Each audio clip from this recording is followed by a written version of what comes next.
Praise the Lord.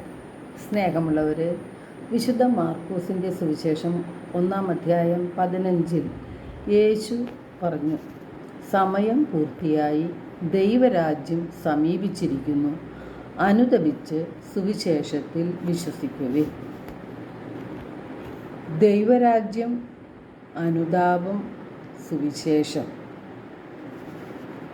ഇതാണ് നമ്മുടെ മനസ്സിൽ കൊണ്ടുവരേണ്ടത്. പൂർവ്വകാലങ്ങളിൽ പ്രവാചകന്മാർ വഴി ദൈവം നമ്മുടെ പിതാക്കന്മാരോട് സംസാരിച്ചിട്ടുണ്ട്.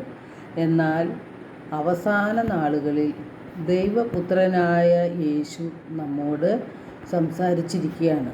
സമയം പൂർത്തിയായി, ദൈവരാജ്യം സമീപിച്ചിരിക്കുന്നു, അനുതപിച്ച് സുവിശേഷത്തിൽ വിശ്വസിക്കുവിൻ എന്ന്. എന്താണ് ദൈവരാജ്യം? റോമ 14:17 വിശുദ്ധ പൗലോസ്ലീഹ പറയുന്നു, ദൈവരാജ്യം എന്നത് ഭക്ഷണവും പാനീയവും അല്ല, പ്രത്യുത നീതിയും സമാധാനവും പരിശുദ്ധാത്മാവിലുള്ള സന്തോഷവുമാണ്. നാം നിരന്തരം പ്രാർത്ഥിക്കുന്നതാണ്, സ്വർഗസ്ഥനായ ഞങ്ങളുടെ പിതാവേ, അങ്ങയുടെ നാമം പൂജിതമാകണമേ, അങ്ങയുടെ രാജ്യം വരണമേ, അങ്ങയുടെ തിരുമനസ് സ്വർഗത്തിലെ പോലെ ഭൂമിയിലും ആകണമേ എന്ന്. സ്വർഗരാജ്യത്തിൻ്റെ നീതിയും സമാധാനവും സന്തോഷവും ഈ ഭൂമിയിൽ ഉണ്ടാകണമേ എന്നാണ് നാം പ്രാർത്ഥിക്കുന്നത്. സ്വർഗത്തിൽ നിന്ന് വന്ന് സ്വർഗത്തെക്കുറിച്ച് പഠിപ്പിച്ച് സ്വർഗത്തിലേക്ക് പോകുന്ന യേശുനാഥൻ നമ്മോട് ആവശ്യപ്പെടുന്നത് അനുതപിച്ച് സുവിശേഷത്തിൽ വിശ്വസിക്കുവാനാണ്. ദൈവകൽപ്പനകൾ ലംഘിച്ച് പാപാന്തകാരത്തിൽ ജീവിക്കുന്ന നമുക്ക് സ്വർഗരാജ്യം നഷ്ടപ്പെടാതിരിക്കുവാൻ വേണ്ടിയാണ് പിതാവായ ദൈവം പുത്രനെ ഈ ലോകത്തിലേക്ക് അയച്ചത്. അനുതപിച്ച് സുവിശേഷത്തിൽ വിശ്വസിക്കുവാനാണ് യേശുനാഥൻ നമ്മോട് ആവശ്യപ്പെടുന്നത്.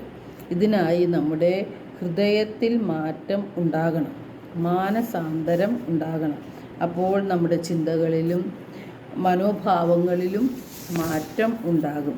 ഉൽപ്പത്തി 6:5 ഭൂമിയിൽ മനുഷ്യൻ്റെ ദുഷ്ടത വർദ്ധിച്ചിരിക്കുന്നുവെന്നും അവൻ്റെ ഹൃദയത്തിലെ ചിന്തയും ഭാവനയും എപ്പോഴും ദുഷിച്ചത് മാത്രമാണെന്നും കർത്താവ് കണ്ടു.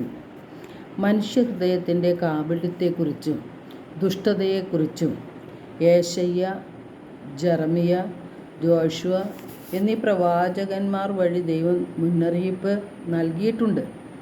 ജെറമിയ 4:14 നിന്റെ ഹൃദയത്തിൽ നിന്ന് ദുഷ്ടത കഴുകിക്കളയുക, എന്നാൽ നീ രക്ഷപ്പെടും. എത്ര നാളാണ് നീ ഈ ദുഷിച്ച ചിന്തകളും പേറി നടക്കുക? യേശയ്യ 54:6-7 തിരുവചനങ്ങളിലൂടെ കർത്താവ് നമ്മോട് അരുളി ചെയ്യുന്നത്, കർത്താവിനെ കണ്ടെത്താൻ കഴിയുന്ന ഇപ്പോൾ തന്നെ അവിടുത്തെ അന്വേഷിക്കുവിൻ. ദുഷ്ടൻ തൻ്റെ മാർഗവും അധർമ്മി തൻ്റെ ചിന്താഗതികളും ഉപേക്ഷിക്കട്ടെ. അവിടുത്തെ കരുണ ലഭിക്കേണ്ടതിന് അവൻ കർത്താവിങ്കിലേക്ക് തിരിയട്ടെ. ഇപ്പോൾ പ്രവാചകന്മാർ നമുക്ക് പല നിർദ്ദേശങ്ങളും നൽകിയെങ്കിലും മനുഷ്യൻ അനുതപിക്കുകയോ ഹൃദയത്തെ നവീകരിക്കുകയോ ചെയ്തില്ല. നമ്മുടെ ഹൃദയം നാം കഠിനമാക്കുകയാണ് ചെയ്തത്. നമുക്ക് സ്വർഗരാജ്യം നഷ്ടപ്പെടാതിരിക്കാൻ വേണ്ടി പിതാവായ ദൈവം തൻ്റെ പുത്രനെ ഈ ലോകത്തിലേക്ക് അയച്ചു. ദൈവം യേശുവിനെ ഭൂമിയിലേക്ക് അയച്ചത് നമ്മെ ശിക്ഷയ്ക്ക് വിധിക്കാനല്ല, പ്രത്യുത അവൻ വഴി ലോകം രക്ഷ പ്രാപിക്കാനാണ്. യേശുനാഥൻ നമുക്ക് നേടിത്തന്ന രക്ഷ നാം സ്വന്തമാക്കണമെങ്കിൽ നാം അനുതപിച്ച് സുവിശേഷത്തിൽ വിശ്വസിക്കുകയും ദൈവവചനമനുസരിച്ച് ജീവിക്കുകയും വേണം. നമ്മുടെ പഴയ ജീവിത രീതിയിൽ നിന്ന് രൂപം കൊണ്ട വഞ്ചന നിറഞ്ഞ ആസക്തികളാൽ കലുഷിതമായ പഴയ മനുഷ്യനെ ദൂരെ എറിയണം. മനസ്സിൻ്റെ നവീകരണം വഴി പുതിയ മനുഷ്യനായി മാറുകയാണ് വേണ്ടത്. അപ്പോൾ നമ്മുടെ ചിന്തകളിലും മനോഭാവങ്ങളിലും മാറ്റമുണ്ടാകും. നമ്മെ വേദനിപ്പിച്ചവരോട് നമുക്ക് ക്ഷമിക്കാൻ കഴിയും. നമ്മുടെ സഹോദരങ്ങളെ ആത്മാർത്ഥമായി സ്നേഹിക്കാൻ നമുക്ക് സാധിക്കും. അവർക്ക് വേണ്ട നന്മകൾ ചെയ്തു കൊടുക്കുവാൻ നമുക്ക് സാധിക്കും. ഹൃദയത്തിലെ വെറുപ്പും വൈരാഗ്യവും വിദ്വേഷവും പ്രതികാര ചിന്തകളും സ്വാർത്ഥതയും അഹങ്കാരവും എല്ലാം നമുക്ക് ഉപേക്ഷിക്കാനായിട്ട് സാധിക്കും.